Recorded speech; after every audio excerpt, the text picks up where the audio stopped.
Okay, welcome everyone to the debate today. The motion is as follows. It is reasonable to believe in the Christian God.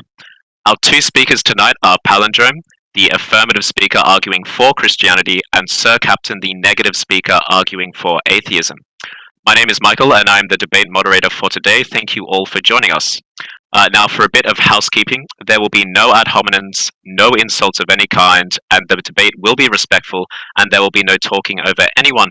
My better judgment will be used for anything that has not been mentioned, and to remind everyone of the rules of the server. With that out of the way, the debate format tonight will be as follows. There will be a 10-minute opening statement by both speakers, with the affirmative speaker going first, followed by an 8-minute rebuttal by both speakers, followed by a 5-minute rebuttal by both speakers, followed by a 6-minute cross-examination by both speakers, whereby the response to the question may last for no longer than a minute. And finally, a 5-minute closing statement by both speakers. The negative speaker will go first for the closing statement, and the affirmative speaker will close today's debate, so that final round will be swapped around as per both debaters' agreement. Following that, there will be a live Q&A with the speakers, and I will give more details on how that will work when the debate is finished. So without further ado, Palindrome, your 10-minute opening statement begins now. Okay. Hello, and thank you all for coming today. I'd like to begin by thanking Sir Captain for challenging me to this debate, and I'd also like to thank Michael for volunteering to moderate. Now, the question that is posed to us today is it reasonable to believe in the Christian God? Given how we all come from different walks of life, our understanding of this question may be fundamentally distinct to us. Therefore, in the interest of a fruitful discussion, I propose that we establish an objective framework we can use moving forward so that we can come to a more full understanding of the arguments presented. Any good framework begins by making clear what exactly it is that we're talking about. Yes, this part is boring, but it's necessary. According to Merriam-Webster, and looking for the most appropriate definition, reasonable is being in accordance with reason. That's helpful. Reason, same source, again looking for the most appropriate definition, is a sufficient ground of explanation or of logical defense. A sufficient ground. The problem now becomes that what is sufficient is subjective. What one person may find to be sufficient may be insufficient for another person. Therefore, again in the interest of a productive conversation, I suggest we operate under a dichotomy. Reasonable on my end, and unreasonable on Sir Captain's end. Same source, again looking for the most appropriate definition, unreasonable is not conformable to reason, absurd. Same criteria, absurd is extremely silly or ridiculous. Now, notice here, there is a middle ground. Even if you are not persuaded by my arguments to become a believer in Christianity, it is still possible to be persuaded that belief in Christianity is not absurd and therefore reasonable. It is possible that Sir Captain may disagree with this framework. If so, I ask that he propose an alternative standard that we can use to bridge the gap between our unique experiences with what reasonable means. Now we can move on to the fun part. Is it reasonable to believe in the Christian God? The answer is yes, and to show why, I'll be defending a basic logical syllogism. Premise 1. If it is reasonable to believe the New Testament is reliable, then it is reasonable to believe in the Christian God. Premise 2. It is reasonable to believe that the New Testament is reliable. Therefore, conclusion, it is reasonable to believe in the Christian God. In defense of premise 1. All of the core tenets which describe what it means to believe in the Christian God are found within the New Testament. This includes the doctrines of the existence of God, the character and divinity of Jesus Christ, and the crucifixion and resurrection of Jesus. There is internal evidence which suggests that the New Testament books are meant to be non-fiction. If it can be shown that it is reasonable to believe that the New Testament is reliable, then it necessarily follows that it is reasonable to believe the teachings of the New Testament, which includes, but is not limited to, belief in the Christian God. Now, to defend premise 2, I have to do this in 2 parts. First, I have to show that belief in general theism, that is, belief in some God, is reasonable. If this claim is unreasonable, then anything which teaches belief in God is unreasonable. Second, I have to show that the text of the New Testament is reasonably reliable. So to the first part, we can take a look around the world around us and see a variety of things, all of which have come from somewhere. The vast amount of things which have come from somewhere allow us to make an interesting observation. Premise A, everything which begins to exist is a cause. It's important to note here that this is both a scientific rule and a philosophical one. An effect is a result, and philosophically, it is impossible to have results without something that gives results. What makes this an interesting observation is that we can extrapolate this to the universe as a whole. The expanding universe, as well as a presently working model of the universe and several philosophical arguments, all show the truth of premise B. the universe began to exist. If we are to believe in the law of causality, then we must apply it consistently. Therefore, from these two premises, the conclusion, the universe has a cause, logically and necessarily follows. Now, for clarity, by universe, I mean all of space, time, and matter. When looking at this cause, it must be spaceless, timeless, and immaterial, for it created space, time, and matter. Saying otherwise is like saying that time existed before time began. It doesn't make any sense. The only options for this would be abstract objects, like numbers, or a disembodied mind. This is a true dichotomy. Anything that possesses those qualities and is not sentient would fall under the definition of an abstract object. Anything that possesses those qualities and is sentient would fall under the definition of a disembodied mind. The problem is abstract objects don't have any causal power. The number 7 doesn't cause anything to exist, nor is it capable of doing so the cause must be a disembodied mind. This is what we call God. Now, even if this argument does not persuade you personally to become a believer, the logic is still valid enough to show that it is not absurd. This part has been defended. Now, on to the second part. Is the text of the New Testament reasonably reliable? Answer: yes. We have, in total, around 5,700 Greek manuscripts of the New Testament. That's simply unheard of in any other historical work. In second place, we have Homer's Iliad at around 650 manuscripts. Of the early manuscripts we have, about a dozen are from the 1st or 2nd century. Given the dating of when the original authors wrote the Gospels, this would have been anywhere from 1st-generation copies to 3rd-generation copies. In fact, it would be reasonable to assume that people copying down these texts either knew the authors directly, or, at worst, knew someone who knew someone who knew the authors directly. These early dozen copies testify to 43% of the New Testament. But if we go a little bit later to about 300 AD, we find the first complete copy of the New Testament. In less than 300 years from the originals, we have a complete copy. The Iliad's earliest complete copy has 500 years of separation. What this means is that if the scholarly standard to determine historical reliability is to be applied consistently, then the New Testament is the most reliable historical work in existence. Dr. Daniel Wallace, a textual critic who has a PhD in New Testament studies, says this, quote, "If I'm going to be skeptical about the New Testament, and I apply that skepticism to other Greek or Roman literature, guess what? We immediately go back into the Dark Ages. We've eclipsed all knowledge in the last 500 years." End quote. So it is reasonable to believe that we have what the original authors intended. But is it reasonable to believe it is true? Yes. The Jews, who did not get along with Jesus at all, record in the Babylonian Talmud, quote, "On the eve of Passover they hanged Yeshua, and an announcer went out in front of him for 40 days, saying, 'He is going to be stoned, because he practiced sorcery and enticed them that Israel astray. Anyone who knows anything in his favor, let him come and plead in his behalf.' But not having found anything in his favor, they hanged him on the eve of Passover." End quote. This confirms 5 facts in the biblical narrative. Namely, the Jews wanted to stone Jesus, Jesus was crucified around Passover, many Jews followed him, there's an implication a trial happened, and that he was believed to be a miracle worker.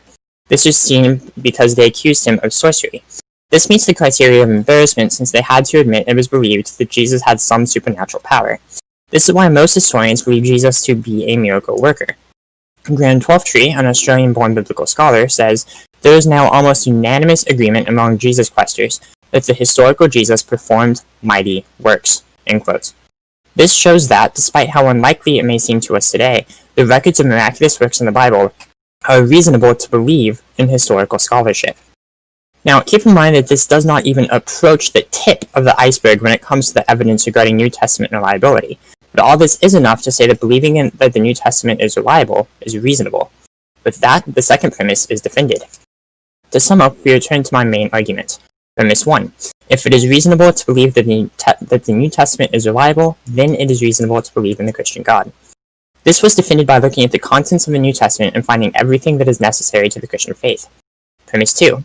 It is reasonable to believe that the New Testament is reliable. This was defended through 1-point philosophy and 1-point textual criticism.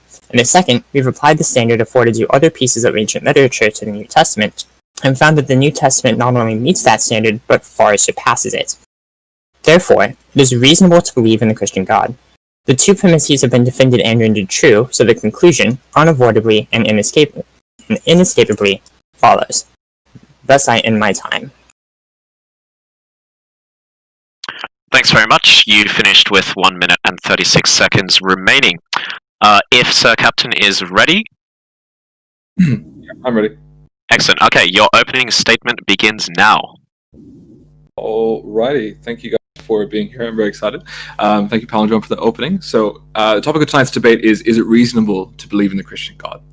Before providing my answer to this, as seemingly as well as my opponent has done, it's important we understand what it means when something is reasonable. Reasonable is defined as having sound judgment, being fair and sensible. And like my opponent said, what does that actually mean? But to take this a bit further, let us consider what reason is. Reason is defined as the power of the mind to think, understand, and form judgments logically. There is, of course, the other usage of reason, which is simply used to describe an explanation, but this usage doesn't declare any judgment regarding the explanation, it just describes an explanation. So, of course, in the context of tonight's debate, we're referring to the former definition. So with that understanding, regarding the question, is it reasonable to believe in the Christian God? My answer is provisionally no. While I'm happy to generally say no, I believe it's important to note that almost all positions I hold are tentative, and I portray them by no means with absolute certainty, but with confidence that is proportional to the evidence I have. To expand upon my answer further, my position is that I have not yet seen a demonstration of reasonable evidence to justify the belief in the Christian God, and for reasons I will soon go into, I believe that it is very likely the vast majority of believers of Christianity, if not all, are unjustified in their belief. Before going into my points regarding the Christian God, we need to understand first what we mean when we say the Christian God. Christianity has many denominations with their own interpretations. Within those denominations, there are even further interpretations. There are, however, in almost all cases, certain core aspects of Christianity that are ubiquitously shared. And so in light of being provided a demonstration of the true version of the Christian God, I will attempt to address these core aspects as opposed to a specific interpretation. In this case, I believe it is fair to describe the Christian God as the following. An all-powerful, all-knowing, and all-loving being who designed and created the universe and everything within it. This being wants us to know that he exists and desires that we love and worship him. He sent his Son, Jesus Christ, to earth to save us from our sins by providing us a way to salvation through him, by dying as a sacrifice in place of us. This, I believe, is likely the best I can say regarding what all Christians are likely to accept, irrespective of denominations. When we look at stuff like heaven and hell, free will, and what the Bible says, the consistency and agreement between Christians lessens significantly in comparison. So let's look at some of the core and components of Christianity first and determine where some problems might arise. Consider first what it means to say that God created everything, excluding any necessary fundamental aspects of reality that couldn't have been otherwise. This means that logic and reason, or at least our ability to use them, is essentially created and designed by God. The scientific method, God came up with it, we essentially just discovered how to use it. The specific way in which our minds can fail to utilize logic correctly and come to incorrect conclusions, also designed by God. We would expect that a God who wants his creation to know he exists would leave the best possible evidence that we can evaluate using the best methodology we have. It seems our best methodology to determine what is true in the world around us, which is science, is unable to verify the existence of the Christian God. Furthermore, we live in a world where there are, have been, and will be numerous claims towards the supernatural. Despite an incredible amount of these claims, none have been demonstrated to be verifiable by any means. Furthermore, there is a correlation between the reduction of reported supernatural events and the increase of video recording.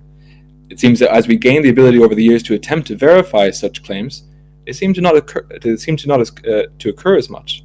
Is the supernatural shy? It certainly seems so. We also have numerous religions in contrast to Christianity. Each with similar foundations, though distinct in their own way, it does beg the question that why in a world created by the Christian God are other religions so prevalent? Now, of course, I understand the notion of free will from the Christian worldview, and even I would concede that even with the best possible scientific evidence towards something, there will always be those who do not accept it. I'm looking at you, flat earthers. However, within the confines of allowing free will and someone to have simply a lack of knowledge to account for these non-believers, we surely would expect that despite the Christian God putting himself in the same inconsistent and non-verified category as the supernatural, that one would expect there to be an obvious demonstration of the truth of the true religion over the false ones. So let us consider a few aspects of Christianity. We would expect that for a God that answers prayers, we would see a certain amount of effectiveness in this. Furthermore, with consideration of contradictory God claims and religions whom also promise rewards through prayer, we would anticipate that for the God who truly answers prayer, a clear demonstration of effectiveness than others. And yet we do not see this. No demonstration has been presented that prayer works better for those whom are Christian, within the context of Christianity, no specific denomination. Furthermore, a study on intercessory prayer done by the Templeton Foundation demonstrates that the rate of success of prayer seems to work at the rate of chance, unless, of course, the person knows they are being prayed for, in which it was even less successful. What about well-being? Are Christians or even theists in general better off than not? Let's look at the data. So I've got an article regarding that, which I might post later, but to quote from this article, which references the religious landscape study on Pew Forums. Within the USA, if you're curious as to which states are the most or least religious, you can check out the survey. It's all there. You can go ahead and check out how the various states are faring in terms of societal well-being.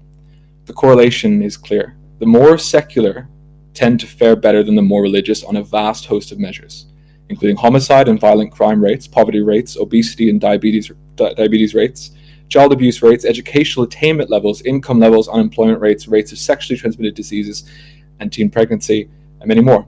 On nearly every sociological measure of well-being, you're more likely to find the more secular states with the lowest levels of faith in God and the lowest levels of church attendance faring the best, and the most religious states with the highest levels of faith in God and rates of church attendance faring the worst. If we consider the Bible from a literal standpoint, then the claims made in Genesis, for example, regarding the origins of humanity and the earth are not only unverified by science, but science directly contradicts them to be true. We know, however, there are some who take these as simply metaphorical, but this raises a concern. Why would a God present information in the Bible knowing that humans would take such information as literal when it is demonstrably false? Let us further consider the proposition that the Bible is supposed to aid us in our understanding of the world around us. Yet the mere fact that this and many other claims in the Bible that are contradicted by science were and are still taken to be true, despite rigorous evidence against it, demonstrates not only that the facts the reality the Bible attempts to provide us are not only unhelpful, but have been proven to be detrimental towards the true understanding of our world. Why would this God now provide evidence for his existence to humanity 2,000 years ago, as opposed to now? Why not maybe now again?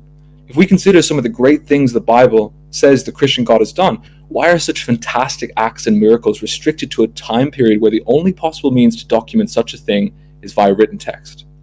Of course, being the author of logic and reason, God would know this is a problem, and so surely within the confines of his word would provide some means to explain to us how we can understand the best ways to come to conclusions using logic and reason. Perhaps an explanation of the best methodology to use, science, and the best means to reach conclusions, logic and reason. And yet throughout history, Christianity has never advocated for logical and reasonable belief. The Bible does not tell us much about reason and logic, but appeals to flaws in our reasoning.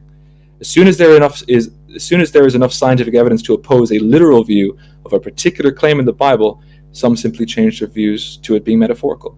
If certain moral problems are presented, a different interpretation to remove such an issue is taken. Being logical means that you should follow the evidence where it leads. Christians consistently start with the belief that their religion is true, and when presented problems, aim to keep that belief as true no matter the cost. And so the beliefs change so that there is no longer a contradiction.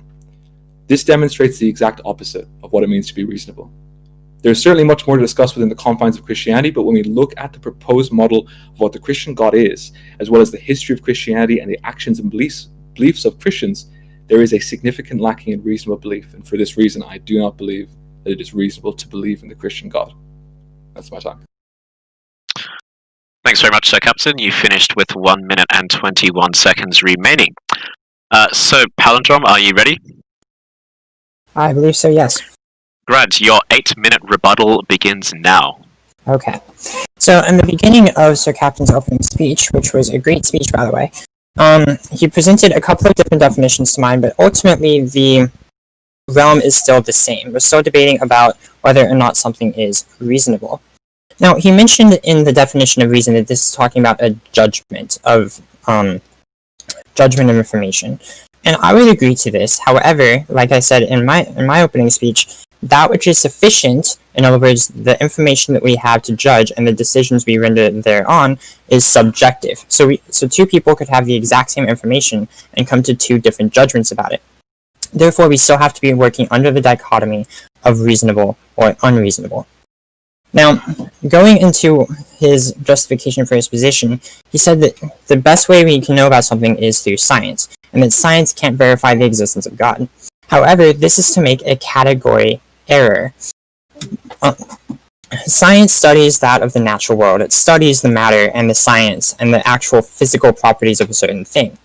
Nowhere within the Christian God is it claimed that God has these properties. Therefore, if we use science to look for God, it's like asking Bing where your car keys are. You're using something inappropriate to the task at hand. Now, in terms of the problems you pose, such as the recording of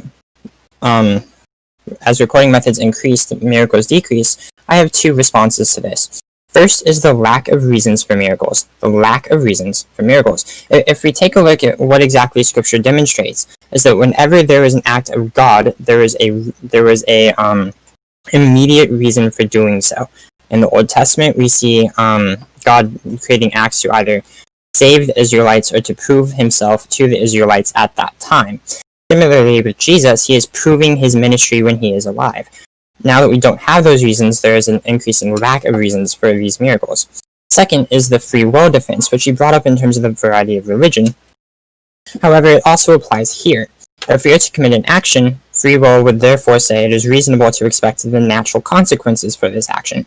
So the fact that we're seeing less and less quote-unquote miracles is perfectly reasonable in what we would expect. Speaking of variety of religion, he kind of contradicted his own point here, because he mentioned how flat earthers deny science, and while I would agree with that point, it's true about pretty much everything. Like, I could say that Sir Captain is denying the evidence simply because that he is an atheist, while the Christian God has left plenty of reasonable evidence, such as I brought up in my first speech with the philosophical viewpoint. So this idea kind of doesn't really work in his favor. Now, he mentioned that prayer doesn't work, and the problem with this is that you can't measure a choice.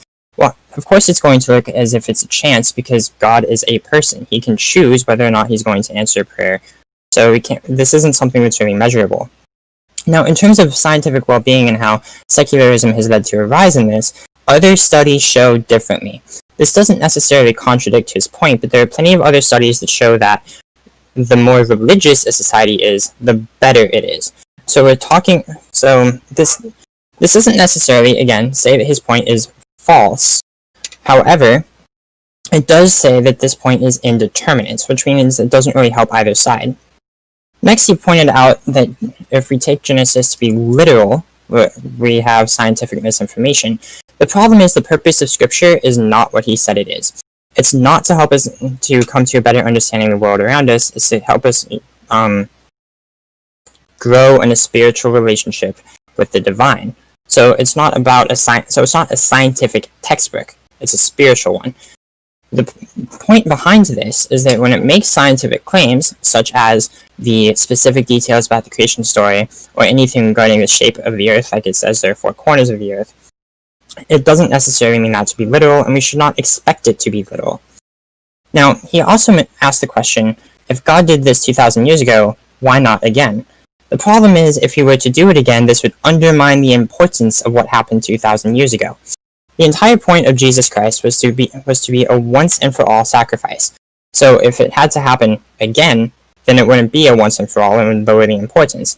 And keep in mind that this applies to every era. If why not again now, then why not again, say, 500 years ago, or 1,000 years ago? The problem here is that every time it happens, it would not only lower the importance of the event, but also the reliability of the event, because we would just be jaded to the next person who does it. Now, he also mentioned that Christians and science have not historically gotten along. That's demonstrably untrue. The start of the scientific revolution, every major figure in the scientific revolution was Christian. In fact, several quotes from the founding fathers of science show that what they were doing was born from their ideology. This means that the reason they were science, so the reason science was even developed in the first place, was because of the Christian faith. Now, ultimately, his point comes down to that of a lack of evidence, but this doesn't seem all that conducive to his point, to his overall position. For example, well, here's what I mean. The lack of evidence he's presenting is all about science or having a large amount of questions. But the problem is, those questions could have answers, and the evidence he's looking for may not even be what he's expecting. We're talking about a being who is immaterial, spaceless, and timeless. And anything we apply to that in terms of expectations, because it's a person, may not actually be what is true. We have to allow for variations in expectations, and therefore the reasonableness of belief in a Christian God is, again, different depending on the person. The point we have to make is that the Christian God is not, belief in the Christian God is not absurd. There's plenty of philosophical evidence, there's plenty of textual evidence, and there's plenty of reason to believe that these problems posed have reasonable answers. Belief in the Christian God is more than reasonable, as we have seen today. And with that, I end my time. Thanks very much, Palindroam. You finished with 1 minute and 19 seconds remaining. Sir Captain, are you ready to have your 8-minute rebuttal? Yeah, sure. Go ahead. All right, sorry, one sec.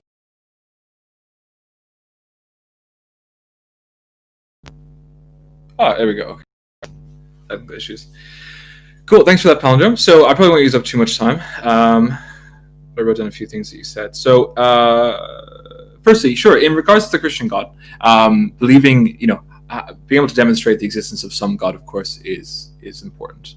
But I'm not really here to object to that notion. That's, in my opinion, a conversation for the time, because within the context of the Christian God, there are some specific attributes that determine the difference between the Christian God and a deistic one.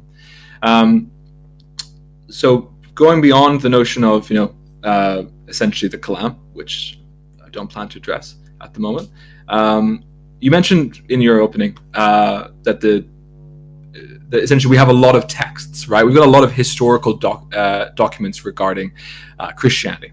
Now, firstly, the fact that this is the most prominent one doesn't tell us anything, because in any scenario of any proposed claim, right, and its opposing claims, there is always going to be one that is the biggest. That's just simply a fact. One will always be bigger than another.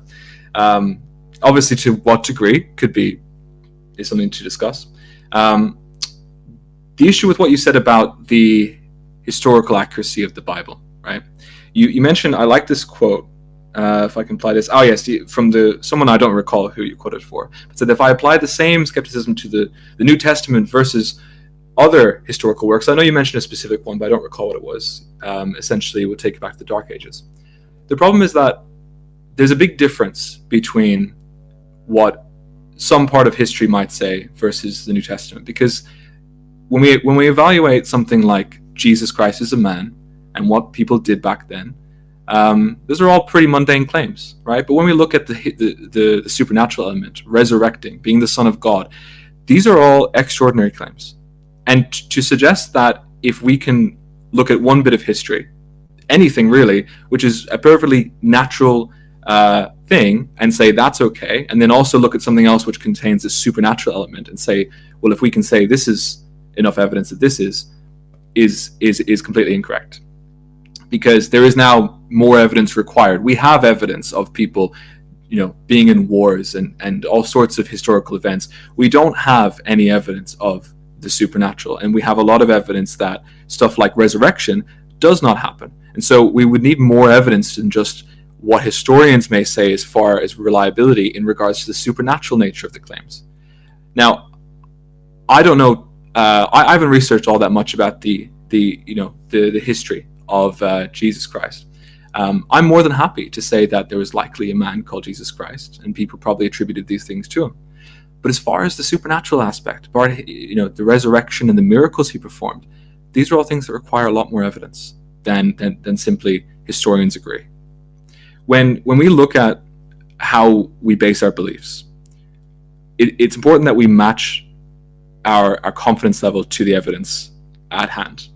And so when we look at historical things and we say this is the case, we're also expressing a certain amount of confidence, not only based on what the actual document says, but also what we know about that time. Beyond that, though, it's also important to note that how a claim affects us is also going to be impactful to whether we'll believe it or not. If you tell me that you've got a dog, I don't really need much more evidence from that to believe that. I know people have dogs. It's a really common thing. But if you tell me you've got a unicorn, I'm going to need a little bit more evidence than that. So the same thing applies when it comes to the context of these sorts of claims. Regarding what you said about science not proving God, the issue is you said two things. You said that science can only deals within the natural world, and God is outside of that, so science cannot prove God. Firstly, also, I didn't say that science cannot prove God. I said science has not proven God. But then you also went on to say that God has left evidence for us in the natural world, which from your standpoint as a Christian, I would agree, the Christian God proposition is that he has interfered with the natural world. If the claims in the Bible about a resurrection and some of the more little ones in Genesis and Noah's Ark, whether you believe them or not, but if those can be counted for evidence towards which are events in the natural world and can be counted as evidence towards something outside of the natural world, then likewise it is perfectly fair to say that science could prove God. Within regarding what I said about flat earthers, you said that you could say, well, I'm just denying the evidence in the context of Christianity. Furthermore, I said scientific evidence, of course. But the difference is that while you can assert that, if, say, a flat earther comes along and says this is scientifically wrong, you can demonstrate that they're incorrect. Because when you invoke the scientific evidence, you're also invoking the scientific method. And so that includes peer-reviewed papers. You can evaluate the methodology. It is an objective standard. Just because someone can propose a subjective opinion towards it is different as to whether you can prove them wrong. And so in the context of scientific evidence, we can show that people are wrong in that regards. If the Bible is not to help us to come to an understanding about the world, why would it include claims about the nature of the world? Right? Now, you could say, as I've said in my opening, that, well, these are meant to be metaphorical. They're not meant to be taken as that. And yet, so many people have. So many people in the past and currently take what the Bible claims about the natural world as true. If that is unintentional, if God did not intend that to be the meaning, then God did a really bad job at providing that. All it would have at the very least, one could simply imagine saying, this is a story. This is not meant to be taken as natural. Refer to science for answers towards the natural world, and all would likely be fine. How much time do I have left, Michael? You have a minute and a half. Okay, cool.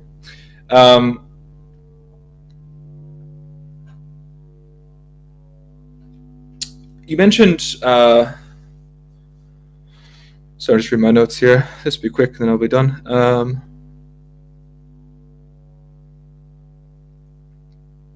Oh yes, so you mentioned a way in which regarding miracles and their decline. I mean, it's a classic example of what I said in the beginning, that the interpretations are fit around. In the beginning, in the past, we would have used the existence of miracles as a demonstration of them being true.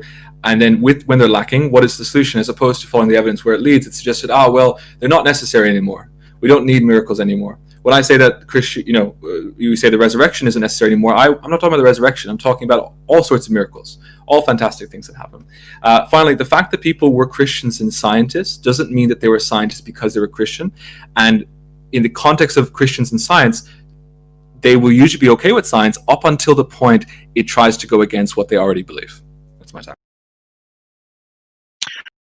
Okay, thanks very much. You finished with 22 seconds to go. From that, we will now proceed into Palindroam's 5-minute rebuttal, if he's ready to begin.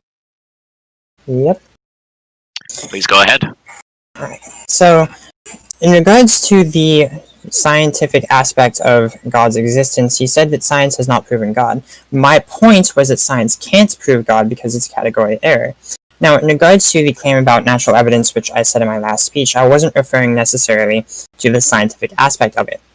I was referring to the historical evidence, and I was referring to the philosophical evidence. The scientific aspect can lead us into a direction regarding God's existence, but it can never verify because of the nature of God himself, of God. Now, he mentioned that the most prominent source doesn't necessarily mean anything, and I would agree in terms of whether or not that source is true. However, the point I was making was regards to the preservation of the text. So, the scripture, the Bible, the New Testament, was written about 2,000 years ago. So whatever was written then, if it has changed, is likely not, whatever we have now is likely not going to be the same thing that was done 2,000 years ago. So in terms of the most prominent, the point was that we understood the claims being made, not necessarily that the claims were true. The point about the claims being true was shown through the extra-biblical evidence, such as the Babylonian Talmud, making and verifying the fact that Jesus was believed to be a miracle worker. Now, in terms of this point, he mentioned the difference of the quality of claims. I'd like to point out that this point didn't really respond to the quotes, because yes, in terms of whether or not a point is true, is dependent on the difference of claims. The reliability and the standard in terms of whether or not the source says what it says is what the quote was about. So the response to the quote doesn't exactly apply to the point. Now, regarding the extraordinary evidence needed, we have that extraordinary evidence. We have the evidence that says that this is what the claim is, and this is reasonable to believe. Now, again, I'm not going to try and convince you that this point is true. None of the evidence is 100% indisputably true. But that's true about everything. No evidence for anything is 100% indisputably true. For example, the evidence for a globe Earth.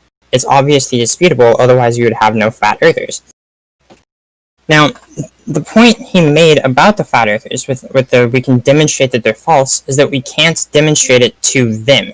We can't convince them that they're false. They're locked inside a methodology that pretty much prevents such demonstration to happen. Now, I'm not defending the ideology of flat Earths itself, but the point remains is that the judgment is still subjective. We still have to work under a dichotomy of whether or not something is reasonable or unreasonable. And everything my opponent has said has not shown that belief in the Christian God is absurd. It's only shown that it's not sufficient for him. Now, in regard to the point about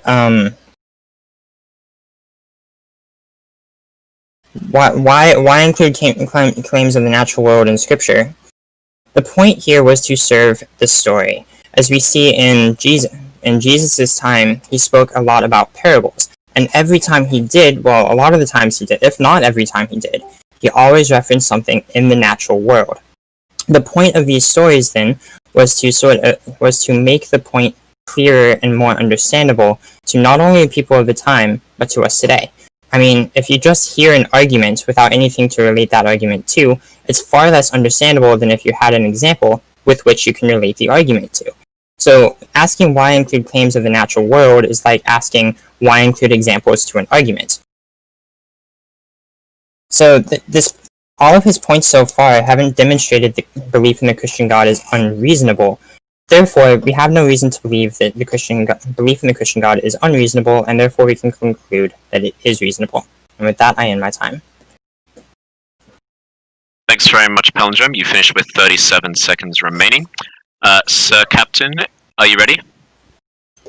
Yeah. Your 5-minute rebuttal begins now. One sec.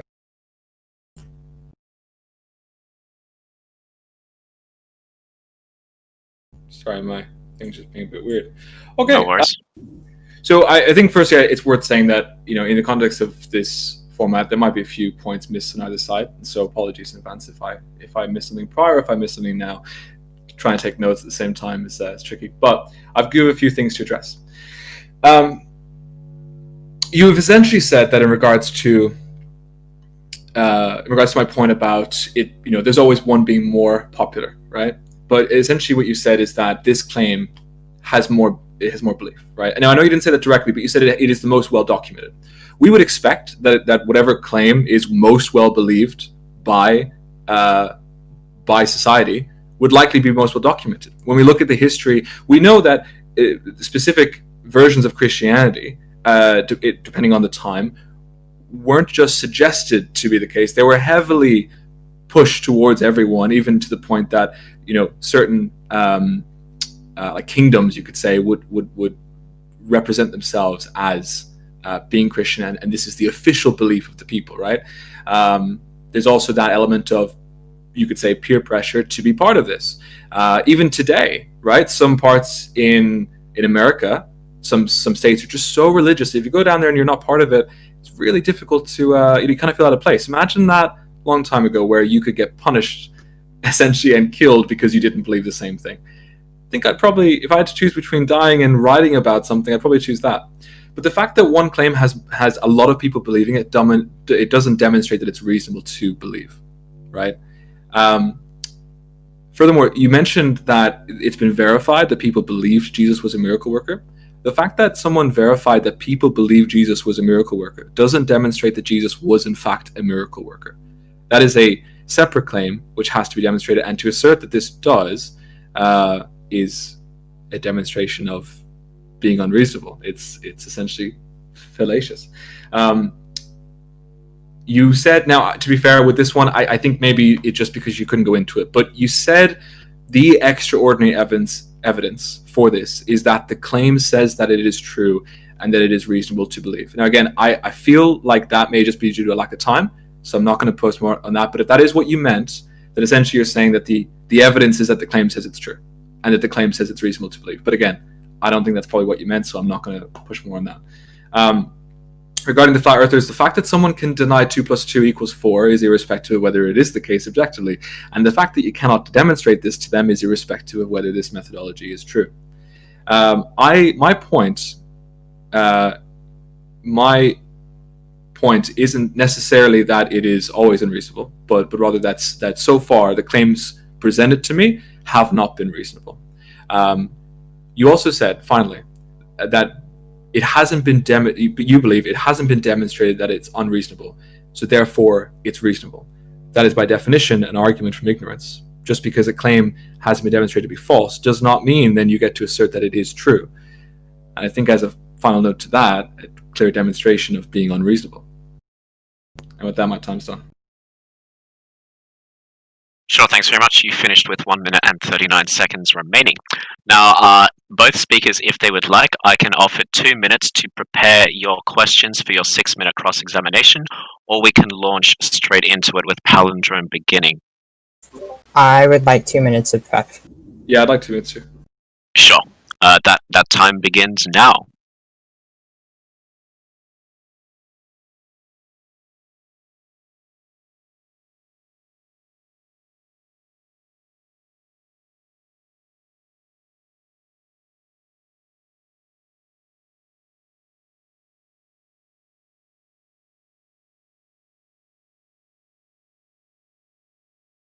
So just a reminder for everyone, there will be a Q&A after this, and more details will be released on that once the debate is over with regards to how that's going to work, how the questions are to be asked, and how they will get through to me, basically. So with that in mind, we've got about another minute to go before we begin the cross-examination rounds. In these rounds, both speakers have 6 minutes for the cross-examination, and the person responding to the question has a 1 minute maximum to answer the question, and if they go over that time, I will cut them off and the other speaker can ask their next question.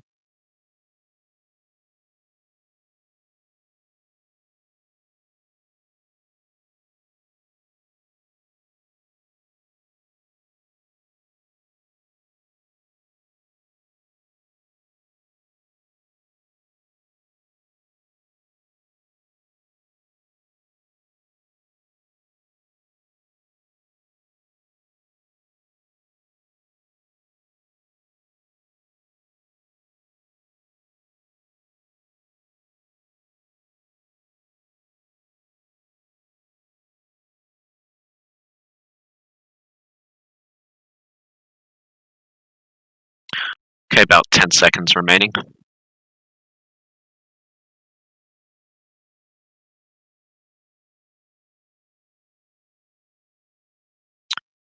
Okay, Palindroam, if you're ready, we can begin the 6-minute cross-examination. Do both of you understand the format to this? Yes. Yeah. Perfect. All right, Palindroam, take it away. Okay. How exactly do we come to knowledge about history? I'm not sure. I'm not a historian, but in the context of most historical claims, I would say it's reasonable to trust what historians say. Um, as far as certain claims, but the actual methodology that they might utilize, then I'm not. Okay. But we can agree it's not through the scientific method, correct?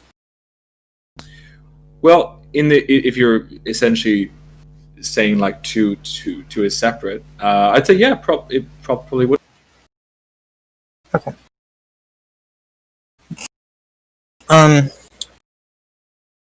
Assume you are a flat earther. What would be the reason for you to be a flat earther? It's a tricky question because I have a few opinions on flat earthers. All right, I'll take the strongest point as a flat earther. The reason I'm a flat earther is because I believe that it's this one that would help you the most too. That I believe it's scientifically verifiable that the Earth. Okay. What would you consider to be extraordinary evidence? Well, it depends on the claim. But in the context of, say, a claim and the evidence, generally speaking, something extraordinary, something that we've essentially never seen before, seems to defy all our understanding of things, or is an incredibly rare event or unlikely event, essentially. Okay. If something that happened 2,000 years ago is not of the nature that would leave evidence for us today, should we expect any evidence at all? Yes. Why? For the same reason that you wouldn't accept certain claims from 2,000 years ago regarding the supernatural. Okay. What do you define a demonstration as? Demonstration, I guess, would define as, I suppose it would be in relation to some sort of claim, and it would be providing evidence for that claim. Is it reasonable to believe anything without a demonstration? Yes. Okay. In terms of claims that require demonstrations, is it reasonable to expect 100% indisputability, or should we be able to expect some disputability? Well, it depends what you mean by disputability. If you mean that the fact that someone could dispute it, 100%, that will always happen. If you mean whether they can dispute it reasonably, then could you say, just so I understand, could you say it one more time real quick? You've got 3 minutes remaining. In regards to a claim that requires a demonstration, should we expect that demonstration to be reasonably irrefutable? Reasonably irrefutable? I suppose by definition, if we're to say it is reasonable to believe in, oh no. So if we say it's reasonable to believe in, we should not anticipate that there will never be a reasonable objection to it. Okay.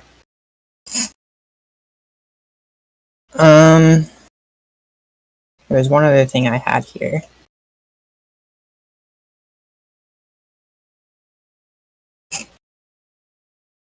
If we have reason to believe that a historical work is what the original author intended, despite whether or not it is true, could we still say what we have is reliable? Sorry, I'm going to have to ask you that one more time. If we have what the original author intended in reference to a historical work, regardless of whether or not it is true and to be believed as such, could we still say that what we have is reliable? If it depends what you mean by what they're referring to, but I would say not on its own. I think you need more. Okay. I think that's all my questions. Right, no worries. That was finished with 1 minute and 20 seconds to go. So, Sir Captain, if you're ready for your cross-examination. Yep. Cool. Take it away. All right, cool. So I've actually prepared no questions. So I'm just going to wing it. Go a bit easy on your Palindroam. Let's see. So have a look at my notes. So regarding the aspect of history, right? And because so firstly you mentioned the aspect of methodology, and how we use the same one. But would you also agree that simply having a historical reliability of something, if it contains a supernatural claim, may require more evidence than just that? That depends on the nature of the supernatural claim in question. Gotcha. Fair enough. So in the context of, say, unfortunately, I can't think of any examples towards the other ones. But would you at least say that there is a difference between, say, a historical claim that has the same amount of evidence? Let's say you have Jesus Christ and you have another person in history. Both have the same amount of evidence, but one is just a man and the other is the Son of God who resurrected. Would you say that the same amount of evidence should be required for both those claims? It depends on the type of evidence that is presented, but in terms of amounts, if the type is the best type it can be, then absolutely. When you say the best type it can be, one concern with that, because and this actually is something I forgot to mention. If we have two claims such as that, right? Are you proposing that if we just have whatever best evidence towards it, we should take a position on it? What I mean to say is, are you familiar with the understanding that we can also say, I don't know? We don't have to evaluate a claim? Or do you think we should always deposit whether a claim is true or false based on the information we have? I mean, if we're saying I don't know, then we're by definition, we're admitting that it would be reasonable to believe in it. No. That's not at all the case. Me saying I don't know if something is or isn't the case is not an admission that it is one thing. If I say I don't know if it's reasonable or not to believe X, that admission does not directly indicate that it is reasonable to believe X. Do you understand? Well, that's not entirely what I meant. If we say I don't know in regards to a claim, that means we're not sure how to evaluate the evidence we have. But someone else could evaluate the evidence one way in terms of affirming the claim, and someone else could evaluate the evidence another way in terms of denying the claim. So we're putting merit to both sides here, if we say I don't know. Sure. What do you think as far as regarding you mentioned earlier about out of all proposed religions, you've got the best, Christianity is the biggest one. Do you think the fact that it is the biggest, it is the biggest on its own merits towards... You cut out at the end. Sorry. Do you think the fact that Christianity being as big as it is a merit towards whether it's reasonable to... The claim that I was making was not about the size of Christianity. But it was about how many people have reported it, right? Again, the point I was making with that was not that Christianity is true based on how many people have reported it. The point I was making is that we know that we have what the original authors intended because we have so many reports of it. Gotcha. Okay, I understand. That's fine. Do you think that the Bible promotes logic and... I do believe the Bible promotes evidentialism. 1 Peter 3:15, for example, says, always be ready to give an answer for the hope that you have within you. So if we're being questioned and we're expected to have answers, I would say that would be a promotion of, knowing why it is that you believe what you believe. Sure, I would agree. And I know this is question time, but I would say that with the fact that a lot of Christians provide simply faith as an answer, doesn't seem to be quite substantial. Aside from, so my issue with that, with 1 Peter 15, is that it simply says to have an answer. It doesn't say whether that answer should be reasonable or not. Do you have any examples in the Bible where it demonstrates that anything towards reasonable belief? Sure. In the Old Testament, we have the story of Gideon, who was told to go out and fight an army with God's help. But Gideon wasn't entirely sure who was speaking, so he asked for a sign, and God did not condemn him for the sign, and in fact followed up on his test. So the fact that God gave him a sign, as far as a single instance of someone, isn't necessarily what I mean. I'm talking about the Bible promoting logical and reasonable thinking as opposed to providing evidence to a single person. Is there anything that you know of? Obviously, it's asking you for some Bible verses, it's tricky, of course. But is there anything that you know of where the Bible promotes a epistemological methodology that utilizes logic and reason? Oh, I understand the question now. I can't give you the reference immediately. I'll have to get back on that. But I know there's a verse in the New Testament where it says to test the spirits. So, if we're given a personal revelation by somebody, by like a spirit or whatever, we're not told to believe it immediately. We're told to test it, make sure it is, believable in the first place. Okay, cool. All right, well, I'm done with my question. Yeah, and that was pretty much the last question you could have asked. Perfect. Okay, so following the cross-examinations, we will now proceed to closing statements. And we agreed at the start, and both debaters agreed to this, that we would swap the order here. So Sir Captain is actually going to begin the closing statement. Cool. No worries. Will I go now? Please. Yeah, cool. All right, so it'll be quick. But essentially, my closing is similar to what I said in my opening. My position as an atheist is not simply that there is no God, or that in every context it is going to be unreasonable to believe in God. When we talk about the Christian God, it's easier for me to discuss that because it narrows down some specific attributes, whereas obviously with a variety of interpretations it's a lot more difficult. I think I have still yet to hear a demonstration that there is good reason to believe in God. However, I will say that this is not exactly, even if it was reasonable, it wouldn't necessarily be easy to do so in this amount of time. And so I don't base this solely off of speaking to my opponent tonight, because I think that would be unfair, but rather that without actually being able to go into every single different thing, every different claim, because obviously he made summaries, I made summaries, which is perfectly fair within the time constraint. The actual topics he's presented are no different to any I've ever heard.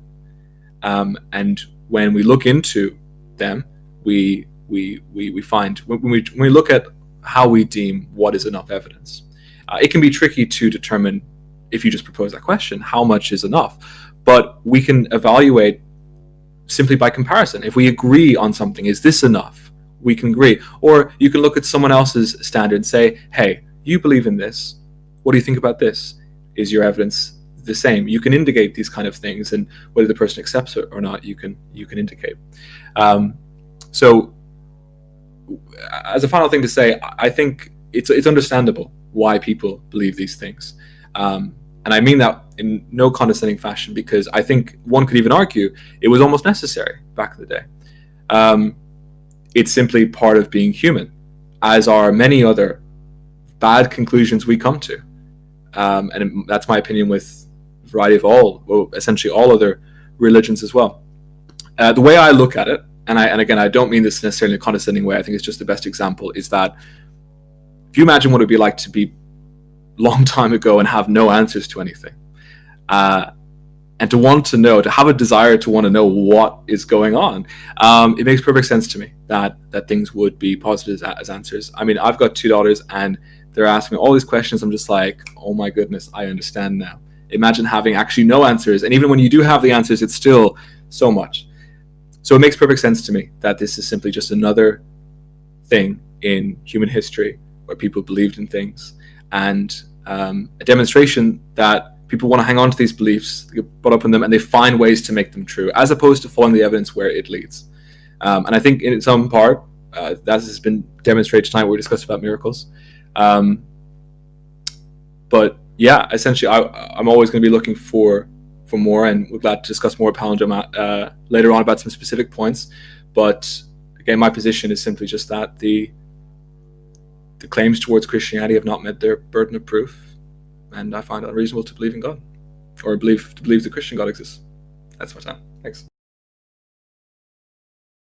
Thanks very much. You finished with 1 minute and 42 seconds remaining. How ready are you to begin your closing statement, Palindroam? I'm ready to go. Go for it. Alright. So I'm going to begin by talking about the last rebuttal speech that my opponent gave. Now, he said that the most believed is obviously going to be the most documented, and yeah, but that misses the point on two counts. First, it misses the point that I was originally trying to make. Now, this was clarified in cross-examination, so I'm not really going to push this too hard, but again, the point behind the most documentation is not that it is true, is that we know what the original authors intended. Second, if we look at history, we can see that Christianity at the time of the writings of the New Testament was the least believed. This is when it was first being generated. This is when hardly anyone believed in it. And as time went on, there was a spread, and we would expect more manuscripts as time went on, and that is what we see.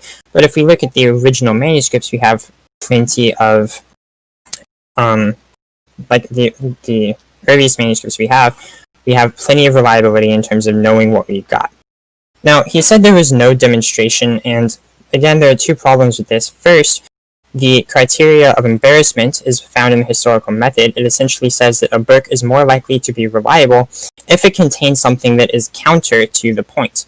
For example, in the Bible, we have the story of how the women were the first people to discover the tomb.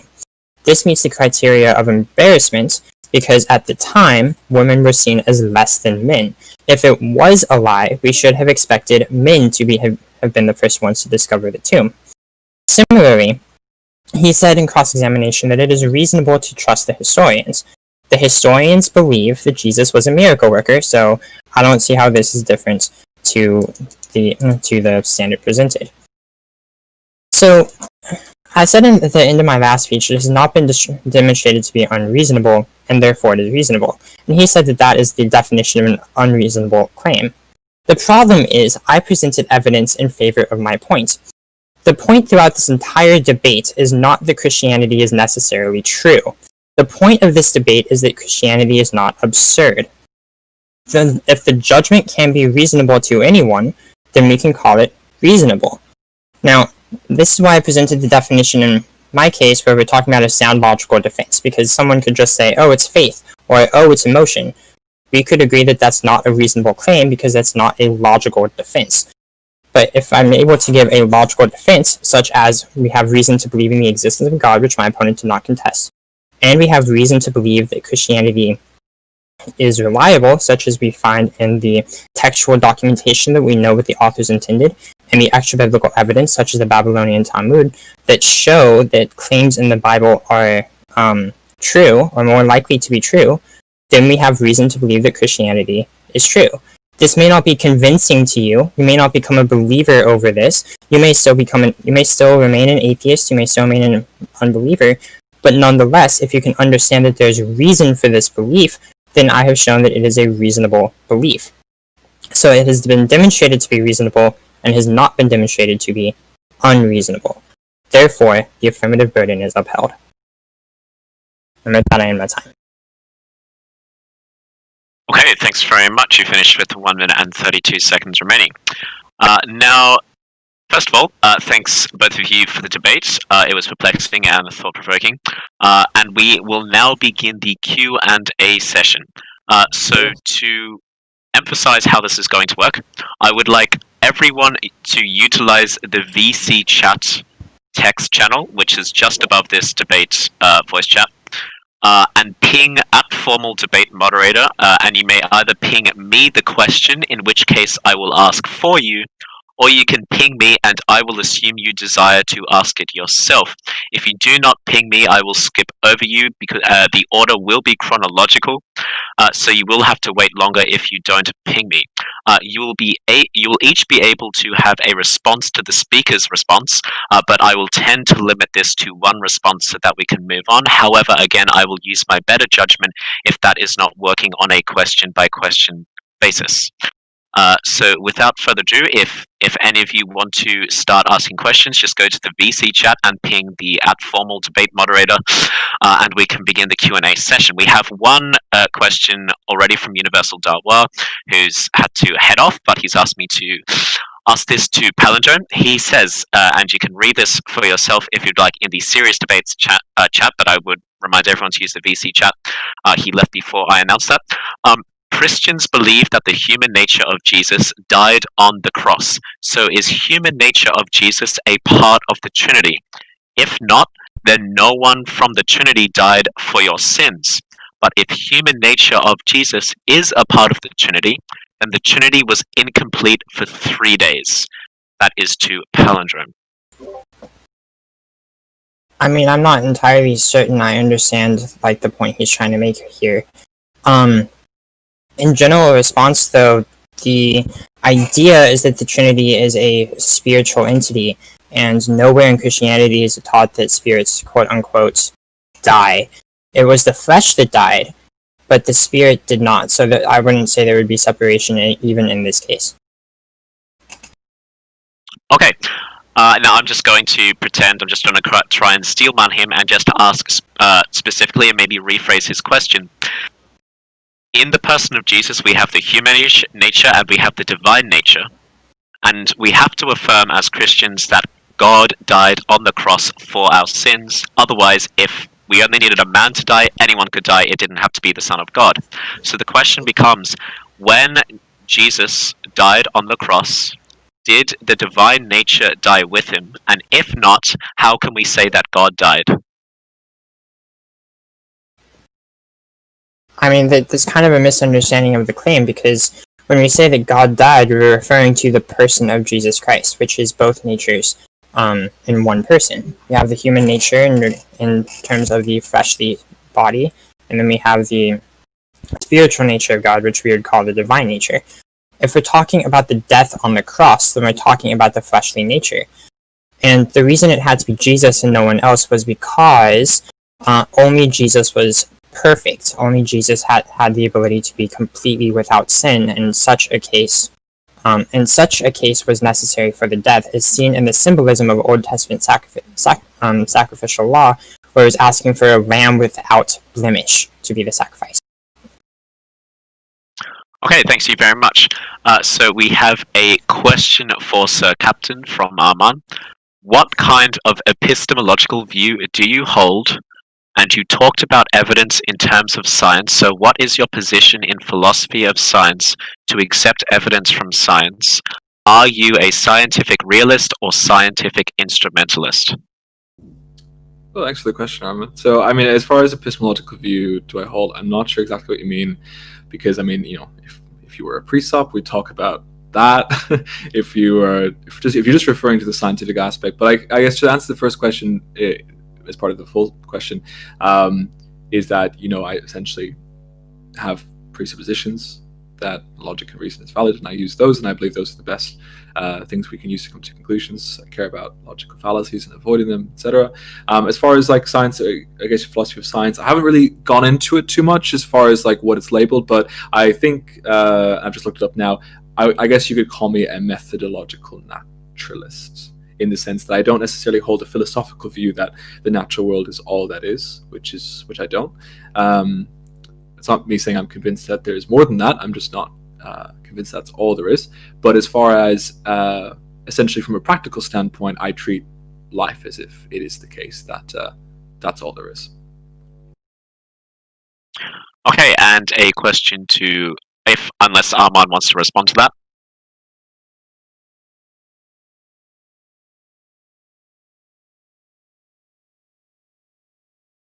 Okay, no worries. So a question to Palindroam again.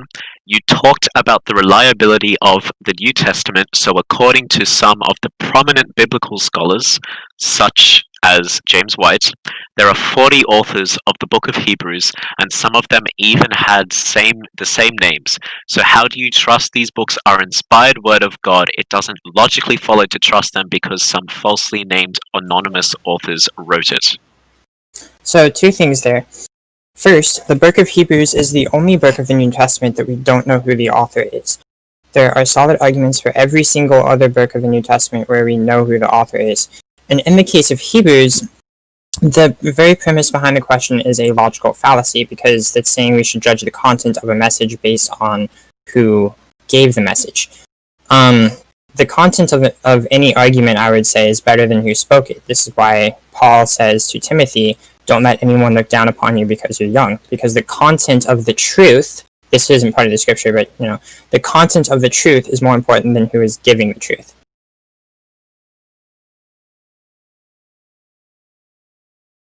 If Arman wants to respond, he's more than welcome.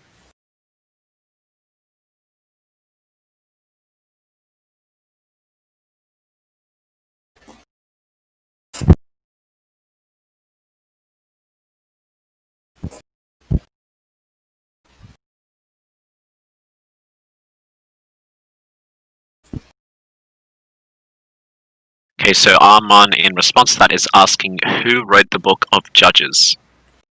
I mean, that's in the Old Testament, and I haven't studied Old Testament reliability, so I'm not qualified to answer that specific question. I can tell you the authors of the New Testament books, except for Hebrews, but not the Old Testament. Okay, no worries. Now, unless that is, I think that's the end of that question there, and we can move to another question for Palindrome. Who is the author of the 4 Gospels? Exactly who they say they are: Matthew, Mark, and Luke, and John. Imam, do you wish to respond?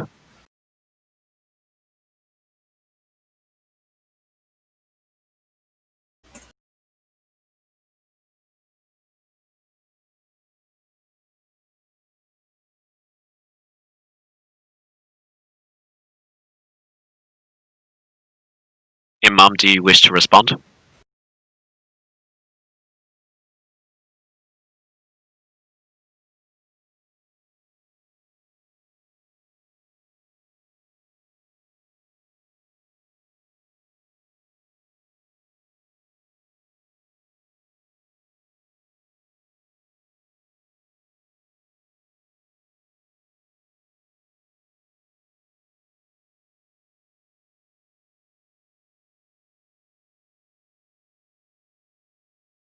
So the response is, why do they state that these Gospels are, quote, according to John, etc., if they themselves were the authors? I mean, even if they used scribes, as I believe the question is alluding to, we would still say the author is John, because he's the one who composed the words. Now, if we're just talking about the phrasing according to John, then that's because these are written to be eyewitness testimonies.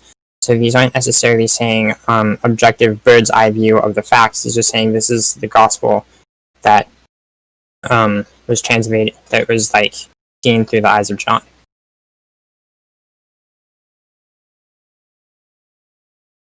Okay, thanks very much. Now, Mohammed Kasim has a question for Sir Captain, and he wants to ask it in the voice chat, so please go ahead.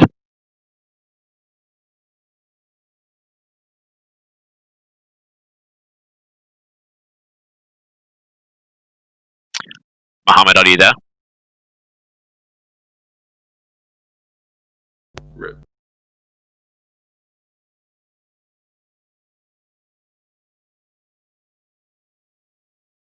Is there... Oh, there we go. Perfect.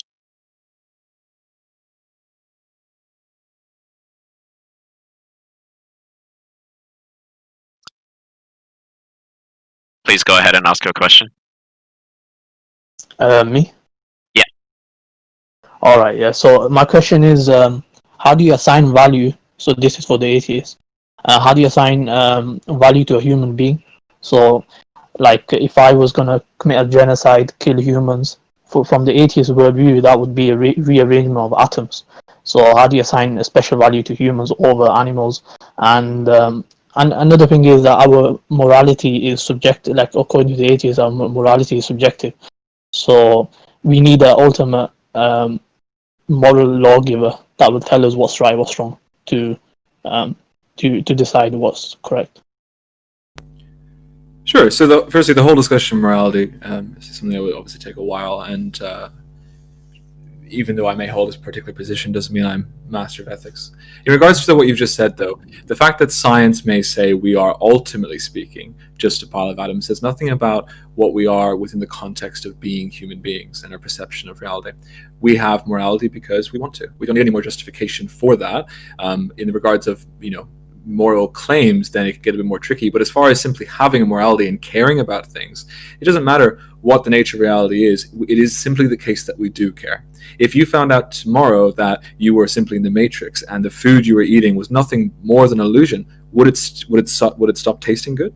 No, it would still taste just as nice as it did before, and you would enjoy it just as much. The assertion that we need an ultimate authority towards this is an assertion that has to be demonstrated. And in the context of caring about things, the only difference is whether one can make an objective truth claim towards it. But as far as actually having a system, caring about that system and implementing it, that aspect, it makes no difference as far as whether it's subjective or objective. It only requires people to agree on it. Can I ask a follow-up question? Yes. Yeah, so we see movements like there's certain movements, they want to legalize pedophilia, they want to legalize these kind of things, incest and these kind of things. So we've seen this push from the mainly the atheist community, where they try to so my main point is morality is from the atheist worldview is based on the surroundings, and if let's say if people come together and they believe in something, and then that would be correct. So how do you because we see a degeneracy that's happening. So how do you kind of are you going to just let that happen? Is there a way of stopping that? Okay, so to classify the atheistic worldview of morality is not correct, because atheism is a position on is a belief on one thing, right? The existence of God. That's it. There are many different atheists who have different moral views. Secondly, the fact that, firstly, I haven't heard of these groups, but the fact that there are some people advocating for something like that who are in fact atheists tells you nothing about whether it's in line, one, with atheist morality, even if that such a thing existed.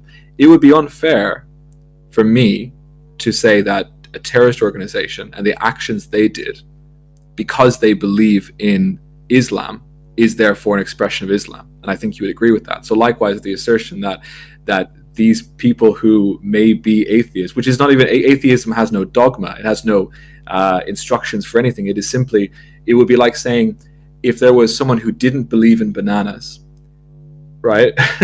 And they would say there was no bananas, right? A lack bananaist. And those people went and there was a group of people that had that belief and did something. The belief or lack of belief has nothing to do with the other actions. And so likewise, there's no atheistic morality, aside from you could group without God, but there's plenty of different, if you look into morality, there are a ton of different versions of morality.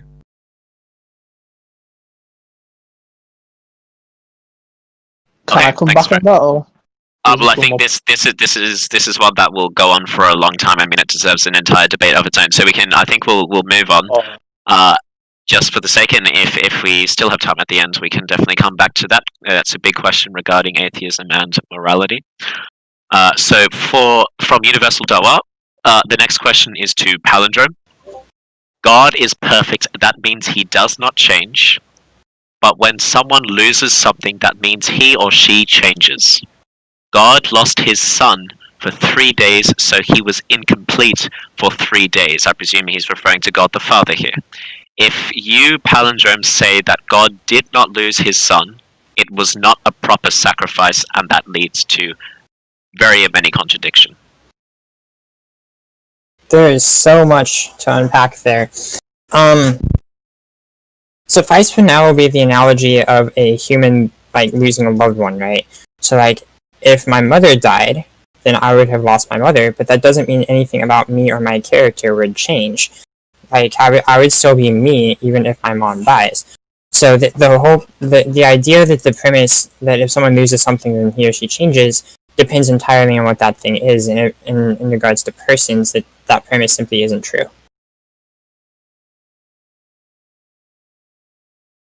Okay, we can have one follow-up question from Dawa if he wishes.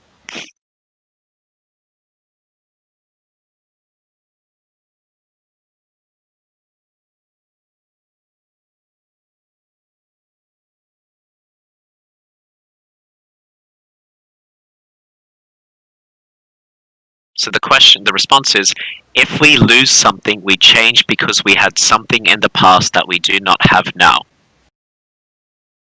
That's not really a response, because by that logic, like every second there's a change. We have a different breath within us. We lose one breath, we gain another breath. It's a different breath, so we're changing. That doesn't have anything to do with the nature of a person. Doesn't have anything to do with the substance of a person. It's a non-argument. It's a non-issue. Okay, thanks very much. We have now a question for Sir Captain, which Pius wishes to ask in the voice chat, so please go ahead. So, I have a very simple question. Do you believe that the human has a purpose, and if so, what is the human's purpose? Depends entirely what you mean. If there's an intrinsic purpose towards humans, no, I believe we assign purpose, and there's no specific one purpose. But again, you could say it depends what you mean. What is the naturalistic evolutionary purpose of humans? You could say, to reproduce, but of course that's an obvious one. But if you mean purpose in the sense I think you mean, as sort of like a life goal, what is my purpose kind of thing, it's self-assigned. If Pius wishes, he can have one response to that. Thank you. Okay, no worries. So the next question. Let me see if I can find it. Okay, so the next question is from iFi. Now I'm going to deduce who he's asking this to. It says, would it be better to first debate the existence of a god before you open the can of worms? Which god? I'm going to ask that to both debaters because I think that's a fair question for both. Palindroam can go first. That depends on how the question is phrased. In this case, we're talking about the reasonability of an argument, so we're not talking about necessarily the truth of the argument. Because there can be reason to believe something is not necessarily true. This was kind of the point I was trying to get at throughout the entire debate, where if there is a logical defense for something that isn't necessarily indisputable, and therefore it isn't necessarily like 100% confirmed to be fact, but it can still be deemed reasonable in this case. So we're not talking about the fact of the matter necessarily. It's more about is it reasonable to believe. Okay, and Sir Captain? Yeah, so I'd say well, first, as far as being better, it depends what you want to do. But the thing is, if the issue is, if the debate for the existence of a god, right, is never going to end, for example, then it would be fruitless to say that we must debate this first before we open up the can of worms of which god, because because otherwise we'd never get to it. We can still simply look at if you have a proposed god and you say this god, the Christian God, is defined as these features and attributes. We can still say, okay, well, we can object to that. We can talk about those, whether those are correct or not, and we can still break those down. And so, for example, if I could prove that the Christian God wasn't real, that would tell you nothing about whether a God is real, right? But of course, it would serve, if I could do that, then it would be pretty huge. And so whereas if you, and of course, obviously, if you could prove that there is no God at all, that would lead to the rest of them. But proving that there's no God, that's basically not possible because it's an unfalsifiable proposition. It cannot be proven to be false. Okay, thanks very much. And the second question was, is the debate between Christians and atheists the same as the debate between Christians and other religions? I'm going to take the liberty of answering that no, it's not. One debate is about whether God exists. The other debate is about which God exists. And I'm just answering that to keep the questions flowing. So the next question is, okay, let's continue going on.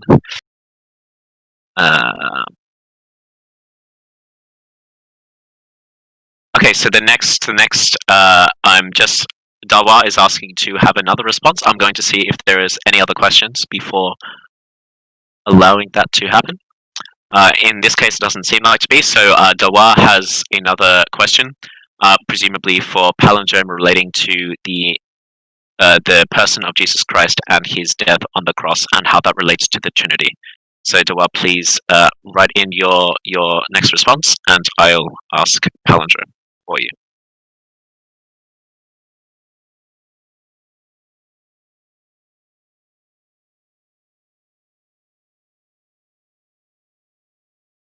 We grow every second and change every second, but that does not matter because we are not perfect. God is perfect, and if he changes, it matters. I mean, I can apply that same logic to Islam too, because in the same sense of losing something, we would also change if we gain something, such as if a God was to create the world, by this logic, he would be changing. So if God is perfect, he would not create the world. Now, obviously, both religions claim that God created the world, so if this change does not affect God's perfection, then minor changes would also not affect God's perfection. So again, if we're still talking about the changes of a nature or a person or a substance, and we're talking about losing a person, there isn't a major change here. Okay, thanks very much. Now, I have a question for Sir Captain. If we are accepting, as we seemingly did in this debate, that a deity of, typical monotheistic attributes exists, and we see a historical event well documented like the purported resurrection, I would submit that we can say two things. There has never been a successful naturalistic explanation for the basic facts surrounding the crucifixion and resurrection. And I would also submit that we can show that we would expect a deity to produce the effects that, if the resurrection is true, it fulfills. So therefore, I would argue we have an explanation for that which has no current explanation, and we have an expectation to see an event cause effects that the resurrection fulfills. So we have successful explanatory power, and we have an expectation of it as well. Do you think that this is a reasonable idea if we grant that those premises are true? When you say premises, do you mean like the very last two things you said? So the premises being there has never been a successful naturalistic explanation for the basic facts, and the claiming that a god performed the miracle is a successful explanation. It's not incoherent. And the second premise is that we would expect to see that God produce the effects that, if the resurrection is true, it gives rise to. Oh, cool. I agree that the first premise is correct. The second one I disagree with, and I'll explain. First premise regarding not having a natural explanation is not evidence for an alternative one. It is simply the case that there are no natural objections to it. Secondly, regarding the sufficiency of it, when you want to talk about whether a claim should be accepted, you also have to be able to demonstrate necessity, right? The sufficiency of the claim, right, isn't on its own enough. Within the context of what we would see from such a god, I disagree completely with then premise 2, because I believe in the context of what we would anticipate from an all-knowing, all-loving God that wants us to know that he exists, and furthermore, not only wants us to know, and I didn't bring this up in the initial thing because I didn't think it was necessary, but also that there's ramifications if we don't. It's the most important question ever, essentially. And so I would deem that God would provide substantially more evidence for his existence and not put it in such a category as ultimately indistinguishable from any other supernatural claim. Okay, and just to have one response, you said there that because I couldn't demonstrate necessity, therefore the claim must be wrong. So I would be using this argument in an inductive way.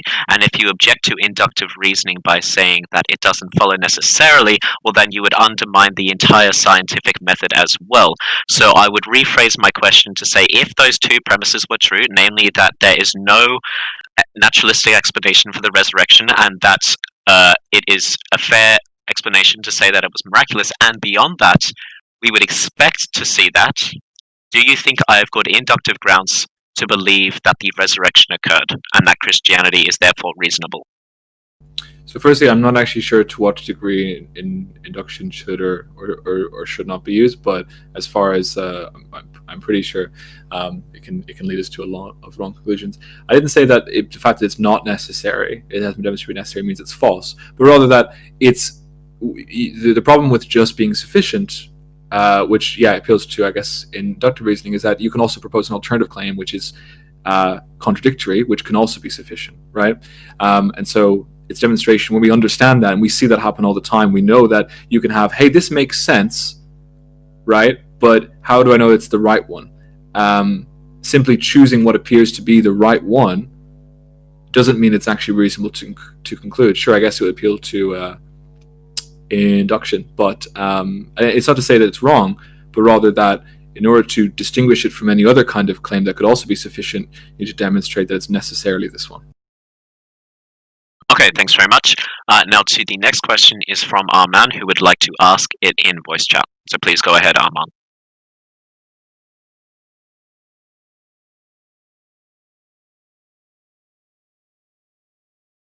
Arman, are you there?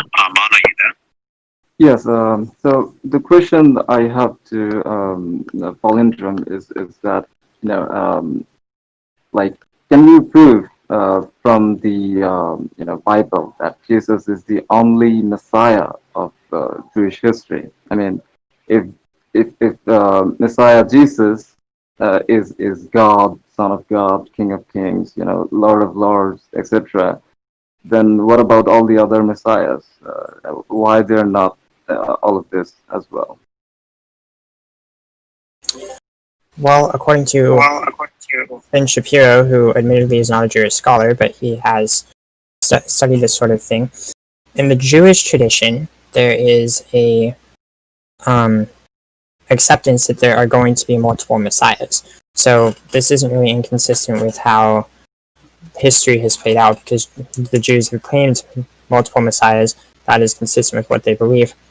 Now, from the scripture, I can point to basically any of Jesus' sermons where he's talking about Old Testament prophecy and how he fulfills them, that these prophecies are pointing to Jesus. So these are prophecies that he was meant to fulfill, and that he did fulfill later on, like throughout scripture. So if you're asking the question, is the belief that Jesus is the Messiah inconsistent with the belief that multiple messiahs have been claimed, the answer is no, simply because two different ideologies make those claims. Christianity claims that Jesus is the only Messiah, while Judaism claims the belief in multiple messiahs. Okay, do I have a do I have a follow-up to that? Yes. Okay, so I mean, the thing is, you said that you talked about the prophecies, but I mean, I don't think they're like like necessarily fact, right? And the point is, again, like, why only Jesus is God or Son of God when there are so many other messiahs like Moses, Joshua, Saul, David, Solomon, Nebuchadnezzar, or whatever his name is, all Jewish kings. I'm asking, what is so special about Jesus, right? And if you accept them as, you either have to accept them as God, sons of God, lords and saviors, or you just have to reject them all, So the Christian answer to that would be that Moses and all the other people you named besides Jesus would not be considered messiahs. In this case, it would be more of a semantical difference. The term Messiah in Christian theology refers specifically to the Savior from sin.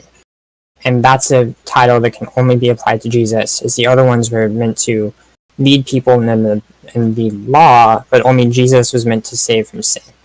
So if I understood the question correctly, that would be the answer to it. All right, thanks everyone for coming to the debate. We're going to end the Q&A session here.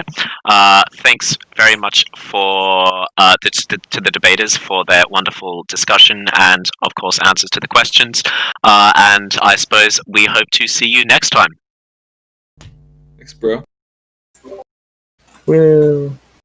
Good debate, Palindroam. Yeah, good debate. I enjoyed it. You're doing formal debates really hard. All right. Now I have to un-VC mute everyone. It's gonna be fun. Yeah. Start helping me with that. I gotta go in the line.